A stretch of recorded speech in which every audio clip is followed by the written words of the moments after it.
మల్లేశ్వర స్వామి వారి దేవస్థానం పెద్దకాకాని గుంటూరు జిల్లా కార్తీక మాసం నిత్య పరోక్షక సేవ అభిషేక పథకం అక్టోబర్ 22వ తేదీ నుండి నవంబర్ 20వ తేదీ వరకు 1000 రూపాయలు చెల్లించిన భక్తులకు ఈ కార్తీక మాసంలో ప్రతిరోజు ఉదయం భక్తులకు పరోక్ష పద్ధతిన వారి గోత్ర నామాలతో అభిషేకం జరిపించి కార్తీక మాసం అనంతరం శ్రీ స్వామివారి శేష వస్త్రం మరియు పంచకజ్జాయ ప్రసాదం పోస్ట్ లో పంపించబడును.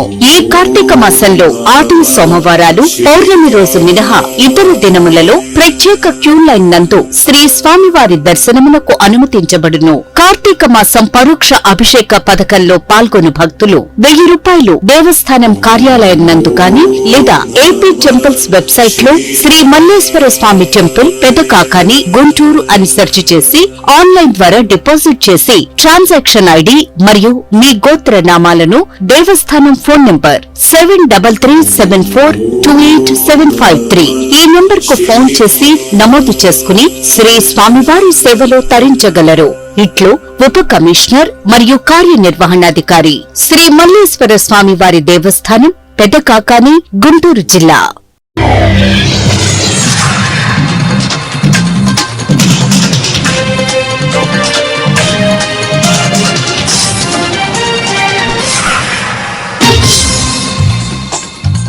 నమస్కారం, సిటీ న్యూస్ కు స్వాగతం. ఈనాటి వార్తా విశేషాలు. గ్రంథాలయాలు విజ్ఞానికి పునాది లాంటివని rotary club national builder award గ్రహీత ఎన్నికల పోలీసురావు అన్నారు. సోమవారం గ్రంథాలయ వారోత్సవాల సందర్భంగా స్థానిక కర్లపాలెం పాఠశాల యందు విద్యార్థుల చేత ర్యాలీ నిర్వహించారు. ఈ సందర్భంగా పోలీసురావు మాట్లాడుతూ జాతీయ నిర్మాణం విద్యపై ఆధారపడి ఉందని, దానికి పాఠశాల విద్యతో పాటు గ్రంథాలయ పుస్తకాలు ఎంతగానో దోహదపడతాయని ఆయన అన్నారు. ఈ కార్యక్రమంలో ప్రధానోపాధ్యాయులు G Srinivasarao, Karlapalem library NB Ramana, ఉపాధ్యాయులు M Srinivasarao, Subbareddy, K Vimalamma, B Rajesh తదితరులు పాల్గొన్నారు.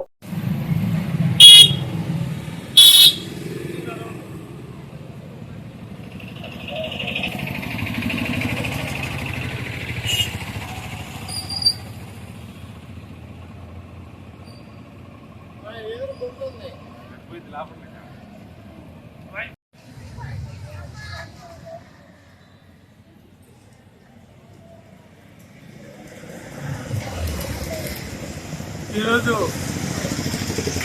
గ్రంథాలయ వారోత్సవాల సందర్భంగా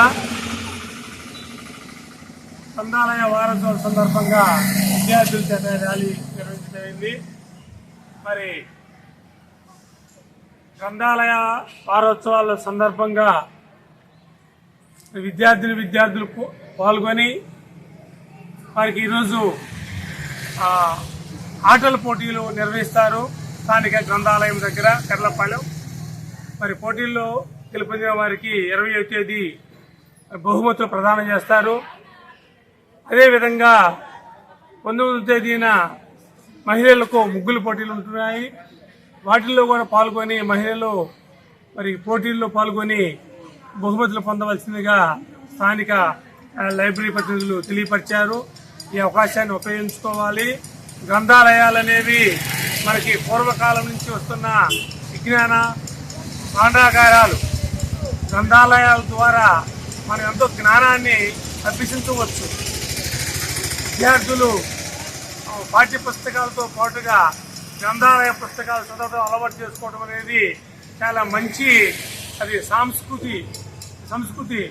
దాంతో పాటుగా అందులో ఉన్న విషయాలను మన భారతదేశం యొక్క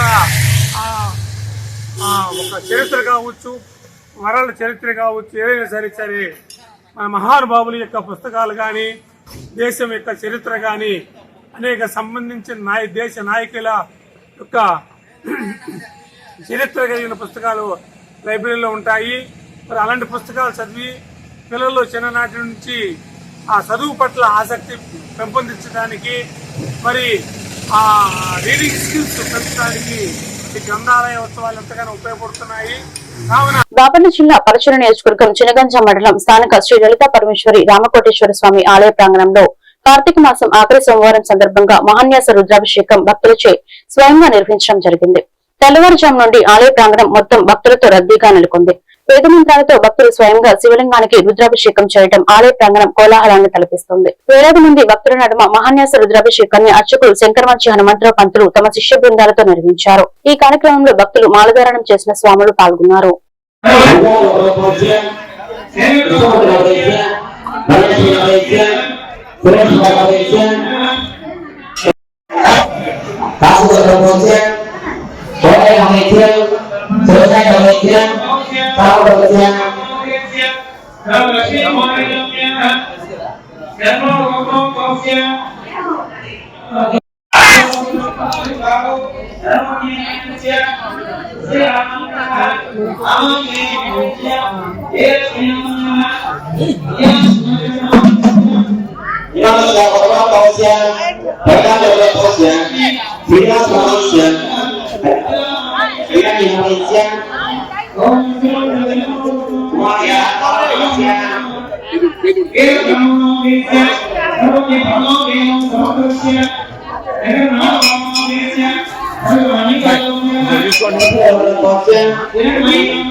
ప్రకృతి వ్యవసాయం వలన మంచి ఆరోగ్యం వస్తుందని కర్లపాడ ప్రకృతి వ్యవసాయ యూనిట్ ప్రతినిధి చేపల్లి శ్యామ్యూన్ అన్నారు. సోమవారం స్థానిక ఎంపీడీఓ కార్యాలయం వద్ద ప్రకృతి వ్యవసాయం ద్వారా పండించిన కూరగాయల ప్రదర్శన చేశారు. ఈ సందర్భంగా ఆయన మాట్లాడుతూ ఆవు పేడ, ఆవు మూత్రం ఉపయోగించి పండించిన పంటలు ఎంతో ఆరోగ్యకరమన్నారు. కావున ప్రజలు ప్రకృతి వ్యవసాయాన్ని ప్రోత్సహించి దాన్ని సాగు చేయాలని, తద్వారా మంచి ఆరోగ్యాన్ని పొందవచ్చు అని ఆయన తెలిపారు.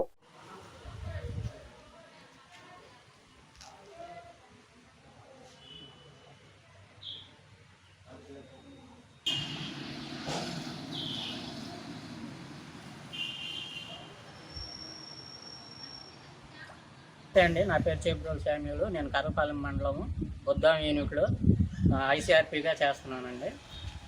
ఇప్పుడు ఇది ప్రకృతి వ్యవసాయం గురించి అండి. ఈ కూరగాయలు కషాయాలు మళ్ళీ జీవామృతాలతో పండించినవి అండి.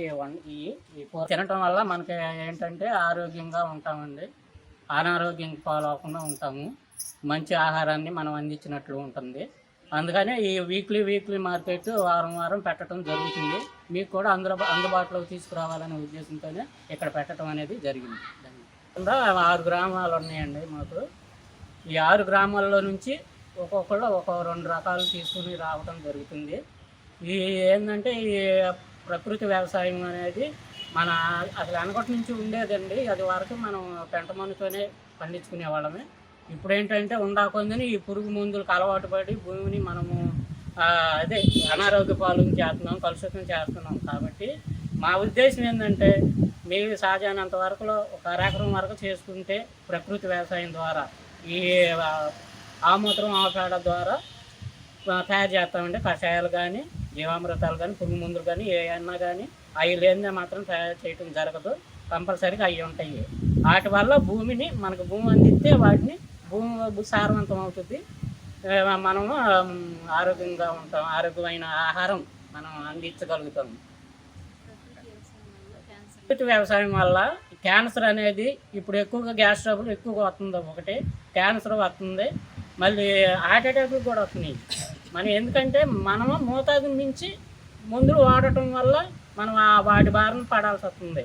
అందుకని అవి తగ్గించుకొని వీటి వల్ల కనుక మనం తగ్గగలిగితే, కషాయాలు, ఈ జీవామృతాలు వాడుకోగలిగితే మనం కొంతవరకు మనం ఆరోగ్యాన్ని కాపాడుకోగలుగుతాం. ఆంధ్రప్రదేశ్ గ్రామీణ బ్యాంక్ సేవలను కర్లపాలెం మండల ప్రజలు ఉపయోగించుకోవాలని ఆంధ్రప్రదేశ్ గ్రామీణ bank chairman K Pramod Kumar Reddy అన్నారు. సోమవారం కర్లపాలెంలో నూతన శాఖను ఆయన ప్రారంభించారు. ఈ సందర్భంగా ఆయన మాట్లాడుతూ బ్యాంకులో అన్ని సేవలు ఉంటాయని, డిజిటల్ సేవలు కూడా అందిస్తున్నామని, ఇది ప్రభుత్వ రంగ గ్రామీణ బ్యాంక్ అని ఆయన తెలిపారు. కావున మండల ప్రజలంతా ఈ అవకాశాన్ని ఉపయోగించుకోవచ్చని, మొబైల్ ద్వారా కూడా సేవలు అందిస్తామని తెలిపారు.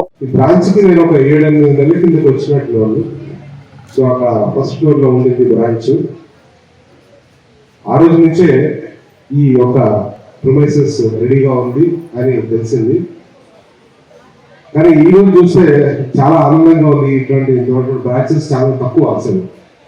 ఇంతకుముందు మనకు ఎక్కడానికి ఇబ్బంది, మహిళలకు కానీ వృద్ధులకు కానీ పైకి వెళ్ళడానికి ఇబ్బంది.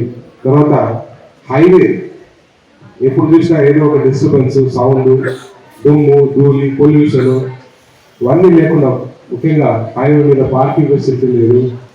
ఒక ప్రిమిసెస్ చూస్తే అసలు బ్రాంచ్కి వచ్చినట్లేదు. మంచి చక్కగా పల్లెటూరులో ఒక విశాలవంతమైన ఇల్లు, మంచి చక్కటి పార్కింగ్ ప్లేసు, ఇంత అద్భుతమైన బ్యాంక్ గ్రామీణ ప్రాంతాల్లో ఉన్న ప్రజల కొరకు నేను ఇప్పుడు కూడా మా యొక్క ప్రవేశపెట్టే వసతులు అన్ని కూడా, సర్వీసెస్ అన్ని కూడా గ్రామీణ ప్రాంతాలకు ఏ విధంగా మేము సేవలు అందించగలము, వాళ్ళ యొక్క ఆర్థిక స్థాయిని ఏ విధంగా మేము మెరుగుపరచాలనే ఉద్దేశంతో తయారు చేసిన సర్వీసెసే ఉంటాయి. ఈ మధ్య కాలంలో మనకు డిజిటల్ పరంగా కూడా, ఎందుకంటే మన కేంద్ర ప్రభుత్వం యొక్క ముఖ్య ఉద్దేశం ఏంటంటే అందరినీ కూడా డిజిటల్ పరంగా చైతన్యవంతంగా చేయాలని చేసే ఒక ముఖ్య ఉద్దేశంతో వాళ్ళు కూడా దిశానిర్దేశం చేయడం జరిగింది. అయితే మన గ్రామీణ బ్యాంకు కూడా మిగతా బ్యాంకులకి, ప్రభుత్వ రంగ బ్యాంకులు కానివ్వండి, ప్రైవేట్ రంగ బ్యాంకులు కానివ్వండి, వీటికి ఏమాత్రం కూడా తక్కువ కాకుండా అన్ని రకాలైనటువంటి డిజిటల్ సదుపాయాలు మన బ్యాంక్ అందిస్తా ఉంది. ఈరోజు అందరికీ తెలుసో తెలియదు కానీ మీరు కానీ మీ పిల్లలు కానీ ఇంటి దగ్గర కూర్చొని ఒక 5 నిమిషాల్లోనే బ్యాంకుకి వచ్చే పని లేకుండా వీడియో కేవైసీ పద్ధతి ద్వారా మనం అకౌంట్ ఓపెన్ చేసుకోవచ్చు. అలాగే యాప్ ద్వారా మీ యొక్క ఖాతాలన్నింటినీ కూడా మొబైల్ ద్వారా చూసుకొని బ్యాంకులో ఎంత ఖాతా ఉంది, ఎంత డబ్బులు ఉన్నాయి, ఏమేమి లావాదేవీలు మనం చేసుకున్నాము, స్టేట్మెంట్ కానీ అన్ని కూడా మనం ఇంట్లో కూర్చొని చూసుకోవచ్చు. అలాగే డబ్బులు వేయడం కానీ తీయడం కానీ కూడా యూపీఐ పద్ధతి ద్వారా మనం ఈ సదుపాయాలన్నీ కూడా ఈ రోజు గ్రామీణ బ్యాంక్ కూడా అన్ని రకాలైన సేవలు అందిస్తాము. అయితే బ్యాంకును 3 సర్వీసెస్ కొరకు వాడుకుంటాను. గోల్డ్ లోన్ తీసుకోవడం కానీ, లేదంటే Andhra Pradesh senior citizens welfare association Chirala ఆధ్వర్యంలో సోమవారం బాపట్ల జిల్లా చీరాలలో కార్యాలయంలో సమావేశం జరిగింది. ఈ కార్యక్రమాన్ని బీసీ నవ్య చైతన్య వేదిక ఆంధ్రప్రదేశ్ రాష్ట్ర అధ్యక్షులు శ్రీరామ్ వెంకటేశ్వరరావు నిర్వహించారు. ఈ సందర్భంగా ఆయన మాట్లాడుతూ రాష్ట్ర వ్యాప్తంగా బీసీలకు ఎటువంటి పదవులు ఇవ్వకుండా రాష్ట్ర ప్రభుత్వాలు అన్యాయం చేస్తున్నాయని తీవ్ర అసంతృప్తి వ్యక్తం చేశారు. ఆంధ్రప్రదేశ్ లో అధిక సంఖ్యలో ఓటర్లు బీసీలు ఉన్నప్పటికీ వారికి న్యాయం జరగడం లేదని అన్నారు. బీసీ సంక్షేమ నిధులు సరైన విధంగా కేటాయించకపోవడం, ఎన్నికలకు ముందు ఇచ్చిన హామీల ప్రకారం బీసీ రిజర్వేషన్లు పెంచుతామని చెప్పిన ప్రభుత్వాలు అధికారంలోకి వచ్చిన తర్వాత హామీలను నెరవేర్చకపోవడం దురదృష్టకరమని పేర్కొన్నారు. ఇది ఎంత లాభం ఉండదు, 4 అంశాలే లోకల్ విషయాలు చెప్పాల్సి అవుతుంది. చాలా అసంతృప్తిగా ఉన్న ప్రజలందరూ నేను కొన్ని ఈ మధ్య మొన్ననే చెత్త తీయకపోతే నేను పంచాయతీ ముఖ్యంగా చీరాల ప్రాంతంలో ఈ యొక్క నియోజకవర్గ స్థాయిలో సమస్యలు కొన్ని మా దృష్టికి వచ్చినాయి కాబట్టి వీటి విషయం కూడా చెప్పాల్సిన అవసరం ఉందని ఈ యొక్క ప్రెస్ మీట్ ఏర్పాటు చేయడం జరిగింది. చీరాల సమస్యలు చుట్టుపక్కల చాలా సమస్యలు ఉన్నాయి. అవన్నీ కొన్ని దశాబ్దాలుగా ఉన్నాయి. అనేది అవి పక్కన పెడితే గత నెల రోజుల్లో చెత్త తీసేవాడు కూడా రాక గ్రామాల్లో ప్రజలు ఇబ్బంది పడుతుంటే ఆయా పంచాయతీల కాడికి వెళ్ళి ప్రజలు పోయి మొదలుపెట్టుకోవాల్సిన పరిస్థితి వచ్చింది. ఎందుకు వచ్చింది ఈ నియోజకవర్గంలో ఆ పరిస్థితి? చెత్త తీయకపోతే మెయిన్ రోడ్లో వాకు తీస్తున్నారు, వాకు పెద్ద వాకులో కానీ చెత్త తీస్తున్నారు. మరి పిల్లలకు రోగాలు రావడం, ఇటువల్ల ప్రజలు సీనియర్ సిటిజన్స్ చాలా ఇబ్బందులు పడుతున్నారు కదా. ఇటువంటి ప్రజలు ముందు ప్రభుత్వాలు గుర్తించాలి, స్థానిక ఎమ్మెల్యే గారు కూడా గుర్తించాలి. నెంబర్ 2. రెండో విషయం, కార్మికులు వేతనం వేస్తుంది కానీ ఈ పని ఎక్కువ మంది ఈ నియోజకవర్గంలో ఈ పని మీద కాపీ వేస్తుంది, ఈ పని మీద ఆధారపడేవారు ఎక్కువ శాతం ఉన్నారు. వాటిని ఆధారపడి బతికేవారు. కానీ కృషికి వాళ్ళ రోజున ఫ్రీ చేస్తామని చెప్పి ఈ ప్రభుత్వం కానీ మా ఎమ్మెల్యే గారు కూడా ప్రశ్నించారు అసెంబ్లీలో, ఎందుకు ఫ్రీ కాలేదని. ఇప్పుడు కూడా నేను సాక్ష్యం కూడా చూపిస్తా, 4,000 అడుగుతాను ఒక ట్రక్ కృషి. ఇది ఎక్కడ మేము ఇంటికి ఇల్లు కట్టుకోలేకపోగా పనులు లేక అల్లో రామచంద్రాన్ని ఏడ కనకుండా వేరే కూలీలు అల్లాడిపోతుంది. నువ్వు వద్దుగా ఉన్నావు, నిన్ను భరించలేనైనా ఈ రకంగా పిలిచి కళ్యాణం చేస్తున్నావు అని చెప్పి పక్కన పెట్టారు. 700 పనులు వస్తుంది, పాట చూపించావు కానీ కుర్చీలు లేవు, ఆఫీసులు లేవు, నిధులు లేవు. బీసీలు పిల్లల్ని అవమానపరిచారు జగన్మోహన్ రెడ్డి గారు. అందుకే బీసీలు ఓటు ద్వారా మాత్రమే సమాధానం చెప్పారు. అంటే మనకేమర్థమైంది, ఈ రాష్ట్రంలో కానీ దేశంలో కానీ ఆలయం నుంచి బయటకు వచ్చి మహాత్మా జ్యోతిరావు పూలే గారు నా గురువు గారు ఆయన ఆశయాల్లో భాగం మొట్టమొదటి భాగం ఇది బీసీలకు. అది నేను వారికి హామీ కూడా ఇచ్చాను, దీనిలో పొందుపరిచాను కూడా. కానీ ఇది నేను చేయలేకపోయాను కాబట్టి ఇంత పెద్ద భారతదేశంలో బీసీలకు న్యాయం చేయలేకపోవడం ఒకటి కారణం. మా గురువు గారైన మహాత్మా జ్యోతిరావు పూలే గారికి నేను న్యాయం చేయలేకపోయాను కాబట్టి ఆయన కంటతడి పెడుతూ ఈ పదవి నాకు అక్కర్లేదు, ఇంత విశాల భారతదేశంలో ప్రజలకు న్యాయం చేయలేదు, న్యాయశాఖ పదవి నాకు ఎందుకని పదవికి రాజీనామా చేశారు. అది బీసీలకు ఆయన ఇచ్చిన గౌరవం. కార్తీక మాసం చివరి సోమవారం సందర్భంగా కల్లపాలెం అగ్రహారంలోని శ్రీ గంగా గౌరీ సమేత బద్రి కేదారేశ్వర స్వామి ఆలయంలో శివునికి అభిషేకాలు, పూజలు, భక్తులు ఆలయ ప్రదక్షిణ చేసి దీపాలు వెలిగించి పూజలు చేశారు. స్వామివారిని దర్శించుకుని తీర్థప్రసాదాలు స్వీకరించారు. చివరి సోమవారం కావడంతో శివాలయానికి పోటెత్తిన భక్తులు.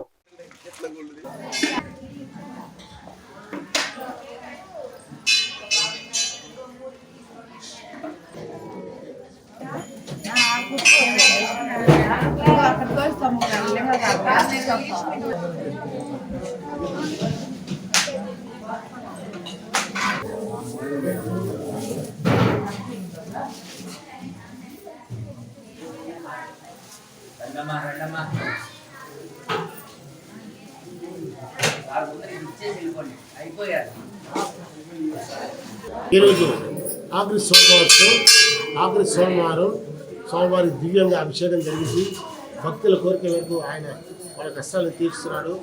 అట్లాగే రేపు మాస శివరాత్రి సందర్భంగా రేపు ఉదయం గణపతి పూజ, పుణ్యావాచనం, మహన్యాసపూర్వక ఏకాదశ విగ్రహాభిషేకం రేపు 5 గంటలకు ప్రారంభించబడుతుంది. తదుపరి సాయంత్రం 6 గంటలకు లక్ష దీపోత్సవ కార్యక్రమం జరుగుతుంది. 8:30 గంటలకు స్వామివారికి పల్లకి సేవా కార్యక్రమం జరుగుతుంది. కావున భక్తులందరూ కూడా దర్శించి స్వామివారి దర్శించి స్వామివారి కోరుచున్నాడు. ప్రవేశించి 30 రోజులు గడుస్తుంది. వాళ్ళ రోజు నుంచి కూడా 4వ సోమవారం మాస శివరాత్రి, నెలకొకసారి మాస శివరాత్రి వస్తుంది. రేపు ఉదయం 8:30 గంటలకి త్రయోదశి తిథి ప్రారంభమవుతుంది. ఏకాదశి ద్వారా చతుర్దశి ముందల రోజున మన యొక్క మాస శివరాత్రి అంటాము. ఉదయాన్నే కూడా గణపతి పూజ, పుణ్యావాచనం, తర్వాత అలాగే మహాన్యాసపూర్వకంగా ఏ ఒక రుద్రానికి అభిషేకం అంటే ద్రవ్యాలంటే ఒక రుద్రం అభిషేకం చేస్తున్నాము అంటే పచ్చగా ఆవు పాలతో, ఇంకో రుద్రం అభిషేకం చేస్తున్నామంటే తేనెతో, పంచదార, అట్లాగూ 12 రుద్రాలు కూడా 12 రకాల ద్రవ్యాలతో కూడా అభిషేక కార్యక్రమం ప్రారంభిస్తున్నారు. ఈ యొక్క అవకాశాన్ని భక్తులందరూ కూడా చక్కగా అక్కడి యొక్క కర్లపాలెం మండలం కర్లపాలెం అగ్రహారంలో వేచేస్తున్న శ్రీ గంగా గౌరీ సమేత బద్రీ కేదారేశ్వర స్వామి యొక్క దేవాలయంలో ప్రతి సంవత్సరం మెల్లంగా ఈ సంవత్సరం కూడా మహాన్యాసపూర్వక అభిషేక కార్యక్రమం. ఇది బయట ఇండివిజువల్గా మనం చేయించుకోవాలంటే కొంచెం ఖర్చుతో కూడిన పని. కాబట్టి దేవాలయంలో అర్చకుల వారు ఈ యొక్క ఏర్పాటు చేశారు. ఈ యొక్క అవకాశాన్ని అందరూ కూడా ఉపయోగించుకోవాలి. మళ్ళీ మనం ప్రత్యేకంగా చేయించుకోవాలి అనుకుంటే కొంచెం ఖర్చుతో కూడిన పని. కాబట్టి వచ్చి ఈ యొక్క అభిషేక కార్యక్రమం రేపు 8:30 గంటలకి ఎవరి యొక్క అవకాశాన్ని బట్టి పాలు, తేనె, పంచదార, గంధము, అట్లాగే పళ్ళ రసాలు, అనేక రకాలైన ద్రవ్యాలన్నిటితో కూడా స్వామివారికి అభిషేక కార్యక్రమం. తర్వాత లాస్ట్ రుద్రం అన్నాభిషేకంతో కూడా. నరసరావుపేట కలెక్టర్ ఆఫీస్ లో సోమవారం సర్దార్ వల్లభాయ్ పటేల్ 150వ జయంతి ఉత్సవాల్లో భాగంగా ఈ నెల 19న పల్నాడు జిల్లా కేంద్రం నరసరావుపేట నందు ఎస్ఎస్ఎం కాలేజ్ నుంచి శివుడి బొమ్మ వరకు ర్యాలీ నిర్వహిస్తున్నామని మైభారత్ గుంటూరు ఉమ్మడి జిల్లా ఉప సంచాలకులు కిరణ్మయ్ విలేకరుల సమావేశంలో నిర్వహించారు. ఈ సందర్భంగా కిరణ్మయ్ మాట్లాడుతూ భారత ప్రథమ హోంశాఖ మంత్రి సర్దార్ వల్లభాయ్ పటేల్ అని ఆయన 150వ జయంతి రోజున అక్టోబర్ 31వ తేదీన జాతీయ ఐక్యతా దినోత్సవంగా జరుపుకోవాలని భారత ప్రభుత్వం ప్రకటించిందని, ఇందులో భాగంగా ప్రతి సంవత్సరం అక్టోబర్ 31వ తేదీ నుంచి నవంబర్ 25వ తేదీ వరకు జాతీయ ఐక్యతా దినోత్సవంగా జరుపుకున్నట్లు తెలిపారు. నేను అయిపోయినాక ఒకసారి మాట్లాడతాను.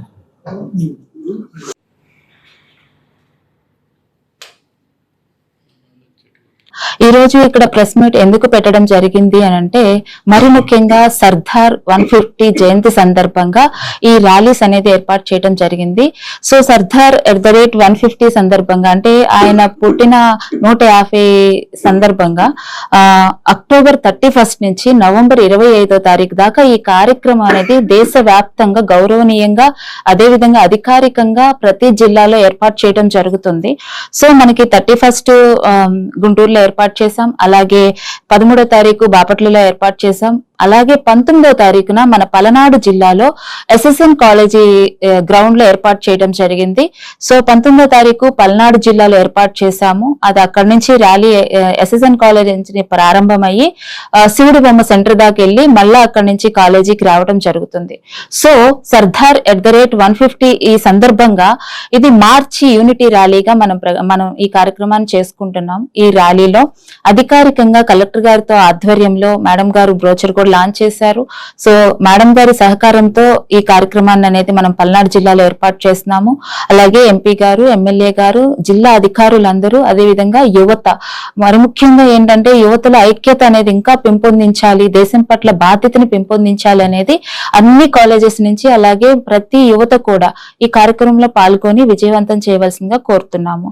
సో మనకి minister of youth affairs and sports doctor Mansukh Mandaviya గారు డిజిటల్ గా ఈ కార్యక్రమాన్ని అక్టోబర్ 6వ తారీఖున ప్రారంభించారు. డిజిటల్ గా అంటే మన మై భారత్ పోర్టల్లో యువత అందరూ రిజిస్టర్ చేసుకోవాలి. ఫస్ట్ ఆఫ్ ఆల్ ఇది ఆల్ ఓవర్ ఇండియా మొత్తంలో కొన్ని కోట్ల మంది ఇందులో రిజిస్టర్ అయ్యారు. సో ఈ సర్దార్ వల్లభాయ్ పటేల్ యొక్క ఎస్ఐ రైటింగ్స్ కానీ, క్విజ్ కాంపిటీషన్స్ కానీ, అదేవిధంగా సోషల్ రీల్స్ కానీ మనకి మై భారత్ పోర్టల్ ద్వారా డిజిటల్ గా మనం అందరం పాల్గొనడానికి అవకాశం ఉంది. ఇది మనకి నవంబర్ 25వ తారీఖు దాకా అందుబాటులో ఉంటుంది. ఇంకా ఎవరైతే యువత అందులో రిజిస్టర్ చేసుకోలేదో అందులో రిజిస్టర్ చేసుకొని మీ వంతు భాగస్వామిగా క్విజ్ లో పాల్గొనండి. ఆన్లైన్ సర్టిఫికేట్ కూడా మీకు అందులో రావడం జరుగుతుంది. సో అలాగే మై భారత్ ద్వారా ఏవైతే కార్యక్రమాలు ఉన్నాయో దేశంలో అందరికీ అందుబాటులో ఉండటం కోసం యువతకి ఇది ఒక మంచి ప్లాట్ఫామ్ అనేది కూడా మేము తెలియజేస్తాము. సో అలాగే మన ప్రధానమంత్రి నరేంద్ర మోడీ గారి ఆధ్వర్యం మేరలో ఆదేశాల మేరకు ఈ యూనిటీ ర్యాలీ అనేది దేశవ్యాప్తంగా ఎక్కువ మందిని కలుపుకుంటూ ఒక మన ప్రజలలో ఐక్యత పెంపొందించాలి, యూనిటీని పెంపొందించాలి. మన రాష్ట్రానికి పెట్టుబడులు తీసుకురావడానికి సీఎం చంద్రబాబు, మంత్రి నారా లోకేష్ ఎంత కృషి చేస్తున్నారని రాష్ట్ర గ్రంథాలయ చైర్మన్ గోనగంట్ల కోటేశ్వరరావు అన్నారు. ఈ సందర్భంగా నర్సరావుపేటలోని పల్నాడు చిన్న తెలుగుదేశం పార్టీ కార్యాలయం నుండి మీడియా సమావేశం నిర్వహించారు. ఈ సందర్భంగా ఆయన మాట్లాడుతూ ఆంధ్రప్రదేశ్ పెట్టుబడుల దిశను మార్చి చారిత్రాత్మక వేదికగా విశాఖ సిఐఏ సమ్మిట్ జరిగిందన్నారు. గత 5 ఏళ్లు ఆంధ్రప్రదేశ్ అంటే ఒక విధ్వంసం అనుకునే వాళ్ళు నేడు వికాసం అనుకుంటున్నారు. మన రాష్ట్రానికి పెట్టుబడులు తీసుకురావడానికి సీఎం చంద్రబాబు, మంత్రి నారా లోకేష్ ఎంత కృషి చేస్తున్నారు. రాష్ట్రంలో ఎన్డీఏ ప్రభుత్వం ఏర్పడిన 17 నెలల్లో పెట్టుబడుల ప్రవాహం మొదలైందన్నారు. ఇప్పటి వరకు 9.5 లక్షల కోట్ల పెట్టుబడులు రాష్ట్రానికి వచ్చాయన్నారు.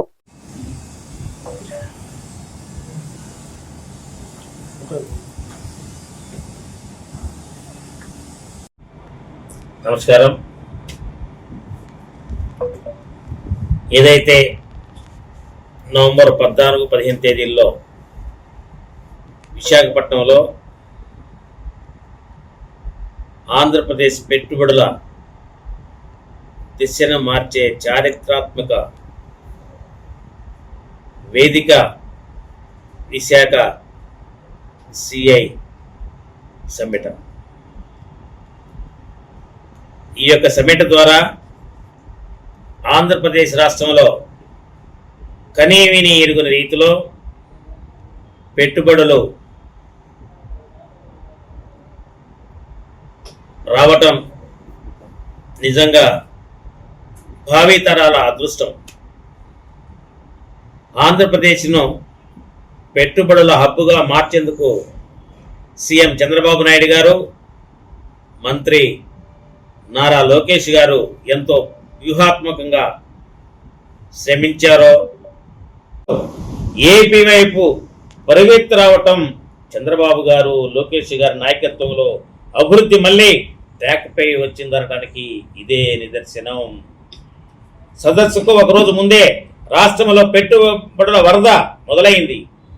3,65,304 కోట్ల రూపాయల పెట్టుబడులతోటి 1,26,471 ఉద్యోగాలు సృష్టించే 35 సంస్థలతోటి ప్రభుత్వం ఒప్పందం కుదుర్చుకోవటం చూస్తుంటే ప్రభుత్వంపై పారిశ్రామికవేత్తలకి ఎలాంటి విశ్వాసం ఉందో తేటతెల్లమైపోయింది. తొలి రోజు ఒకరోజే 8.26 లక్షల కోట్ల రూపాయలు భారీ పెట్టుబడులు, వాటి ద్వారా 12.5 లక్షల ఉద్యోగాలు నమోదవటం ఏపీ అభివృద్ధికి గట్టి బలాన్ని చేకూరిందని చెప్పి తెలియజేస్తా ఉన్నాను. ఏపీలో సిఆర్డిఏ, ఎనర్జీ, ఫుడ్ ప్రాసెసింగ్ పరిశ్రమలు, వాణిజ్యం, ఐటీ, ఎలక్ట్రానిక్స్, టూరిజం, మున్సిపల్ వంటి కీలక శాఖల్లో ఒప్పందాలు కుదుర్చుకొని పెట్టుబడులను సమగ్రంగా ఆకర్షిస్తున్నటువంటి ప్రభుత్వ నైపుణ్యాన్ని సూచిందని చెప్పడంలో ఎలాంటి. పల్నాడు జిల్లా గురిజాల నియోజకవర్గం దాచేపల్లి తెలుగుదేశం పార్టీ కార్యాలయంలో గురిజాల ఎమ్మెల్యే ఎరపతినేని శ్రీనివాసరావు మీడియా సమావేశం నిర్వహించారు.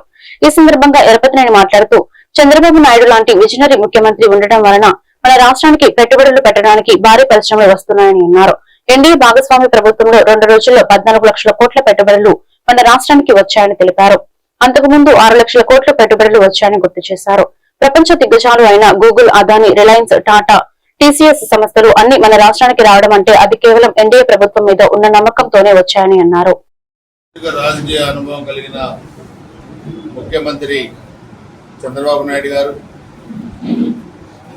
అదేవిధంగా ఐటీ అండ్ ఎడ్యుకేషన్ మానవ వనరుల అభివృద్ధి శాఖ మంత్రి లోకేష్ గారు, అదేవిధంగా డిప్యూటీ సీఎం గారు పవన్ కళ్యాణ్ గారు,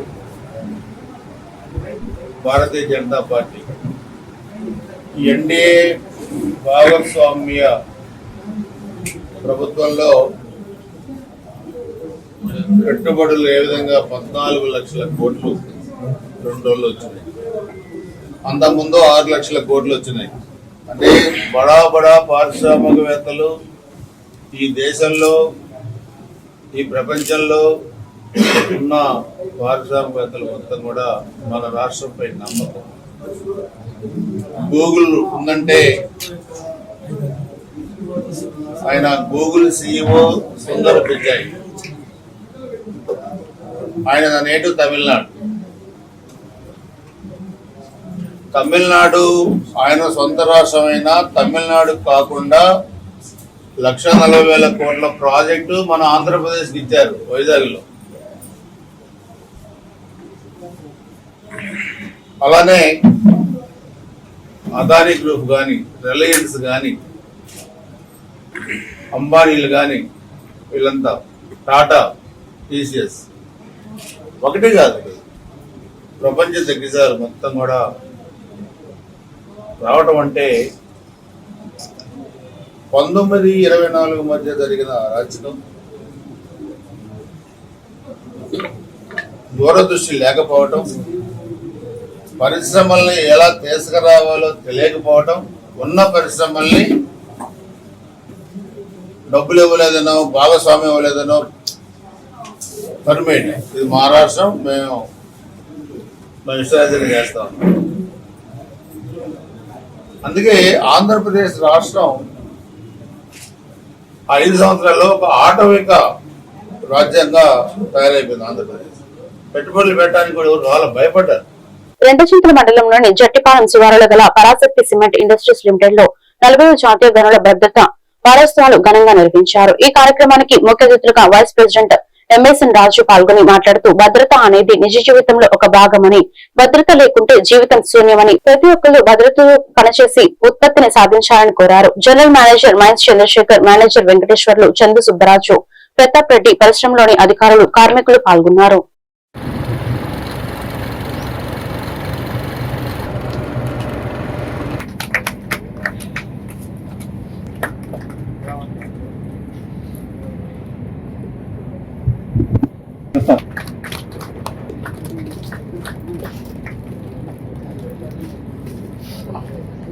P3 రెడీగా ఉంది.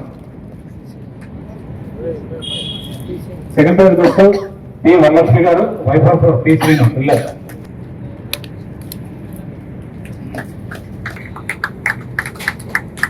డాక్టర్ కోసం N Sukanyasri, doctor of N Venkateswarlu, doctor N సుకన్యాశ్రీ.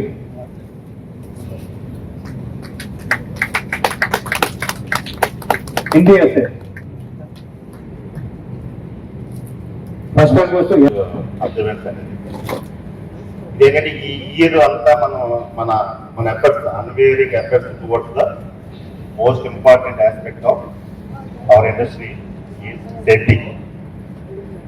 అంతే కదా, మన ఏదైతే మన ఇంపార్టెన్స్ మన సేఫ్టీగా మన పరాశక్తి మైనింగ్లో సేఫ్టీగా ఇవ్వాల్సి ఈ ఇయర్ అంతా మన సాయశక్తుల వర్క్మెన్స్ కానివ్వండి, అలాగే స్టాఫ్ మెంబర్స్ కానివ్వండి, అలాగే అదర్ డిపార్ట్మెంట్స్ కానివ్వండి, లైటింగ్ ఉంది, ఎలక్ట్రికల్ డిపార్ట్మెంట్ కానీ, ఆటో గ్యాస్, అందరూ కూడా టీమ్ ఎఫర్ట్ లేదా ఏది సాధించలేదు. అలాగా ఈ సేఫ్టీ అనేది మీ అందరితో సపోర్ట్ ఉండడం వల్లనే మన సేఫ్టీగా ఉంటుంది. ఇది ఏంటంటే సేఫ్టీ అంటే our aim is zero harm. Sir కూడా ఏదో రెస్పాన్సిబిలిటీ బిహేవియర్ అని చెప్పేసి యాక్టివ్ చేశారు. Zero harm is the powerful reminder.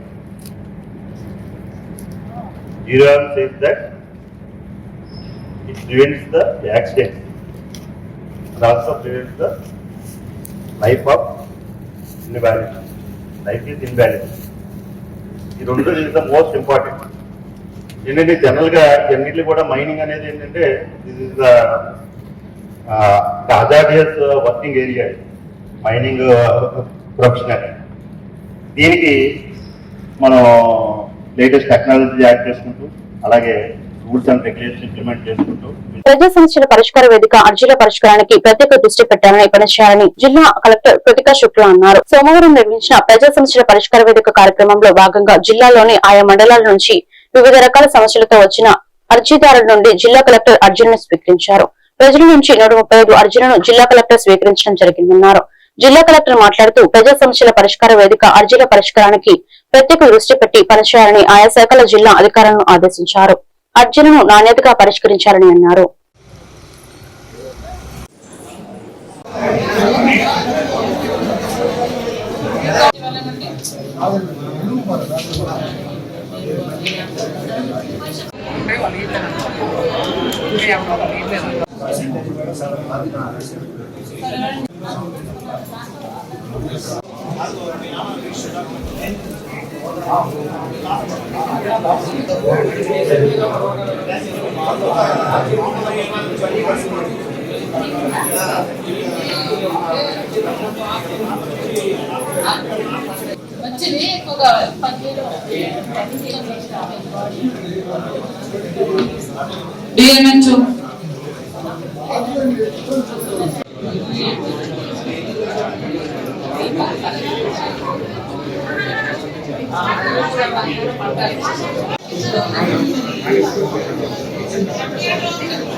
Irrigation department.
ఈ వార్తలు ఇంతటితో సమాప్తం. మరొక బిడ్డను మళ్ళీ కలుద్దాం. నమస్కారం.